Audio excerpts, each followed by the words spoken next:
नमस्कार मित्रांनो, स्वागत आहे तुमचं पुन्हा एका नवीन अशा रोमॅन्टिक लव्ह स्टोरीमध्ये. तर मग चला सुरुवात करूयात आजच्या या भागाला. ममता रूममध्ये येऊन तिचं सामान तिच्या बॅगमध्ये भरत होती. ममता, माई तिथे आली. माई या ना. काय करतेस? बॅग भरतीये. आता मी जायला हवं. आय एम सॉरी, मी तुला इथे आणलं आणि आता. नाही माई, त्यात सॉरी काय? देव माझ्या नशिबात नाही हे मी आधीच माझ्या मनाला समजावलं होतं, परंतु तुमच्या खातर मी इथे आले. आणि छान झालं ना, गाथा देवच्या आयुष्यात परत आली. निदान त्याला तरी त्याचं प्रेम मिळेल. खुश आहे तो तिच्यासाठी आणि मी त्याच्यासाठी. आपल्या प्रेमाला आनंदात पाहणं हेच तर खरं प्रेम आहे ना माई. ती भाऊक होत बोलली आणि माईंनी तिला मिठी मारली. किती मोठ्या मनाची आहेस तू ममता, किती सहजपणे सगळं स्वीकारलंस.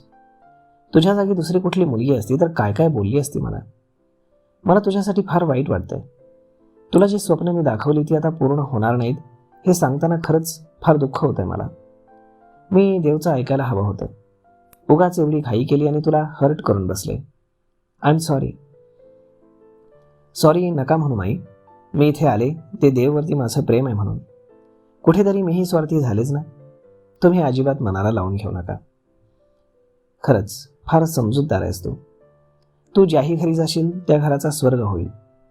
माझी एक विनंती ऐकशील का? विनंती नाही माई, हक्कानं बोला. बोला, काय करू तुमच्यासाठी? तुझे आईबाबा येईपर्यंत तू इथेच राहा. माई, हे कसं शक्य आहे? का शक्य नाही? तसंही तू ते येईपर्यंत इथे राहणार होतीसच ना, मग राहा की. माई, आधीची गोष्ट वेगळी होती, आता वेगळं आहे. मला माहीत आहे तुला गाथाची काळजी वाटते ना. तिला काय वाटेल हाच विचार करतेस ना. नको काळजी करूस, कारण गाथा फार समजूतदार आहे. तिला तुझा काहीच प्रॉब्लेम नसणार आहे. प्लीज तू थांब ना इथे, नाहीतर मला अजूनच गिल्टी वाटेल. ठीक आहे, फक्त तुम्हाला वाईट वाटू नये म्हणून मी थांबते इथे. थँक्यू माई. मग दोघींनी एकमेकींना मिठी मारली. मलाही तर हेच हवं होतं माई. मला या घरातून नाही जायचं, ममता मनातच बोलली. इकडे माया आणि समीर डायनिंग टेबलवरती बसून दोन्ही मुलांना भरवत होते. तितक्यात राजन तिथे आला. गुड मॉर्निंग, राजन त्यांना पाहत बोलला. गुड मॉर्निंग, माया बोलली. इतक्या सकाळी सकाळी इथे? समीर त्याच्याकडे संशयानं पाहत बोलला. गाथाने स्कूल फॉर्म्स मागवले होते ना, तेच घेऊन आलोय, राजन बोलला. ओह येस येस, पाहू, माया बोलली. हे घे, राजन फॉर्म समोर करत बोलला. माया आणि समीर ते फॉर्म्स पाहत होते. मी विचारले सगळं. हे फॉर्म्स भरून दुपारी 1 ते 3 या वेळेत तिथं जावं लागेल, राजन बोलला.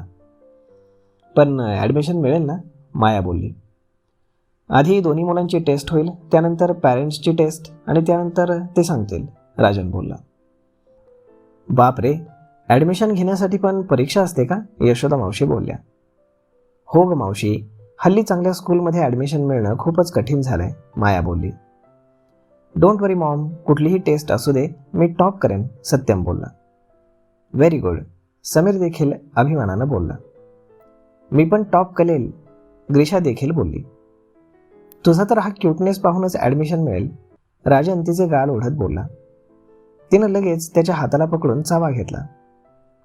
ओह, राजननं हात ओढून घेत बोलला. ग्रीशा, बॅड हॅबिट, माया बोलली. दुखलं ना मला, ग्रीशा गाल फुगवत बोलली. पण मी तर लाडानं केलं, राजन बोलला. तिला तसं गाल ओढलेलं आवडत नाही. तुला जितकी मासूम दिसते तितकी नाही आहे ती. लंडनमध्ये खूप कारनामे केलेत तिनं, समीर हसत बोलला आणि तितक्यात गाथा तिथे आली. गुड मॉर्निंग, सगळ्यांना पाहून ती गोड हसत बोलली. खूपच सुंदर दिसत होती ती. राजन एकसारखं तिला पाहत होता. असं पाहू नकोस, नजर लागेल तिला, माया त्याच्या कानामध्ये हसत बोलली आणि राजनही हसला. गुड मॉर्निंग, राजन गाथाला बोलला. गाथा, हा स्कूल फॉर्म पाहून घे, राजनने आणलाय, माया बोलली. अरे वा, पाहू. मग गाथा फॉर्म वाचू लागली. लगेच भरून घेते, पेन, गाथा बोलली. हा घे, राजननं तिला पेन दिला.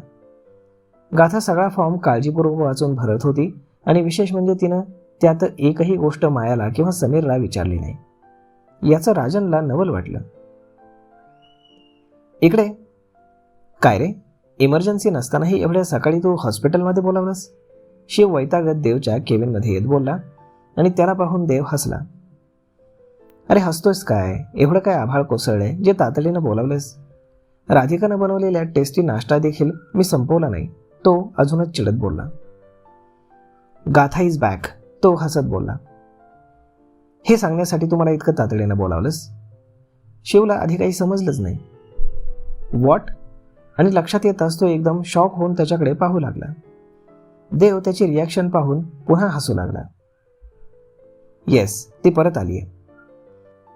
काय सांगतोयस काय? आणि तुला कसं माहीत? शिव चेअरवरती बसत कुतूहलानं विचारत बोलला. काल अक्षय राज्याध्यक्षाची एंगेजमेंट होती. तिच्यासोबत? शिव शॉक होत बोलला. इडियट अश्विनीसोबत. आशू, गाथाची मैत्रीण. रिअली? आशूची काल एंगेजमेंट झाली? तिनं मला का बोलावलं नाही? मलाही बोलावलं नाही. मला अक्षय राज्याध्यक्षानं आमंत्रण दिलं होतं म्हणून तिथे गेलो होतो आणि तिथे मला गाथा भेटली. तिच्या एंगेजमेंटला आली असेल. दोघी फार जिवलग मैत्रिणी आहेत ना? हो. काय म्हणाली ती? कुठे होती इतके दिवस?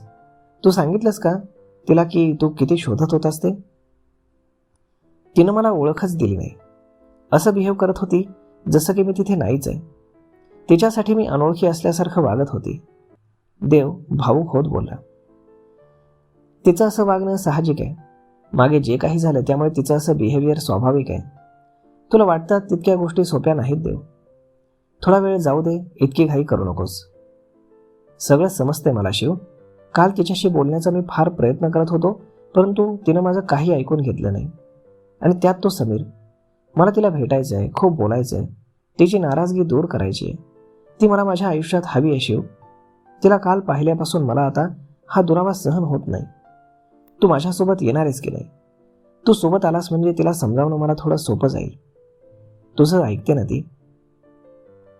ठीक आहे, जाऊया. कधी जायचं? शिव एक दीर्घ श्वास घेत बोलला. त्याला माहीत होतं देव त्याच्या मनासारखंच करणार. आत्ता लगेच, देव खुश होत बोलला. आणि तुझे पेशंट? मी सगळ्या अपॉइंटमेंट्स कॅन्सल केल्यात. तिच्याशी बोलल्याशिवाय माझं मन कामात सुद्धा लागणार नाही. ठीक आहे, चल मग. शिव देखील हसत बोलला आणि दोघेही केबिनमधून बाहेर पडले. तर मग मित्रांनो, तुम्हाला काय वाटतं की जरी देवला गाथाला भेटायचं असेल तरी गाथा भेटेल का देवला? आणि दोघांमध्ये पॅचअप होऊ शकेल का? आणि जे काही सत्य आहे ते बाहेर येऊ शकेल का? पाहूयात पुढच्या भागामध्ये. तोपर्यंत तुम्हाला आजचा हा भाग, ही लव्ह स्टोरी कशी वाटली तर तुम्ही आम्हाला कमेंट करून नक्कीच सांगा. आणि जर आवडली असेल तर आपल्या जवळच्या मित्रमंडळींसोबत देखील हा व्हिडिओ तुम्ही शेअर करायला विसरू नका. धन्यवाद.